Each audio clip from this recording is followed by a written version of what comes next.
City India news, महाराष्ट्रातील लोकप्रिय news channel.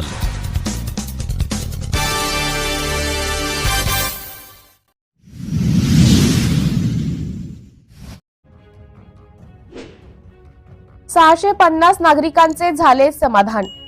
Mauda तहसील प्रशासनाच्या वतीने धानला तालुका मौदा महसूल मंडळातील 17 गावातील नागरिकांसाठी शुक्रवारी दिनांक 28 रोजी समाधान शिबिर पार पडले।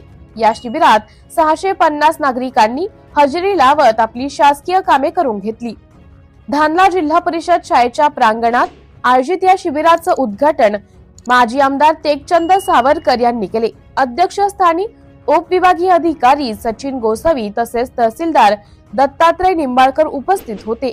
यावेळी नायब तहसीलदार नवनाथ कातकडे, योगिता दराडे, मंडळ अधिकारी अनिल भगत, पुरवठा निरीक्षक अधिकारी मनीष काळे, निरीक्षक अधिकारी शालिनी बारसकर, लिपक अमोल देशपांडे, सरपंच ज्योती सावरकर, उपसरपंच अजय हारोडे, सदस्य मंगेश ठोबरे, ग्रामपंचायत अधिकारी तातोबा कुंड, ज्योतिगिरी, हरीश धार्मिक, रवींद्र अंबादे, संतोष चोपकर, पोलीस उपनिरीक्षक अरविंद जगणे, पोलीस अंमलदार भगवान चांदेवार, ग्राम महसूल अधिकारी स्वाती लोणारे, तुषार इडपाते, जयवंत इंदुरकर, मंगेश दाढे, विद्या इंगळे, प्रतीक्षा आखरे, भोला आखरे, महसूल सहाय्यक अशोक गायधने, गजानन हेडाऊ, सरोज गायकवाड, सोनाली बनसोडे, अमोल देशपांडे आदी उपस्थित होते।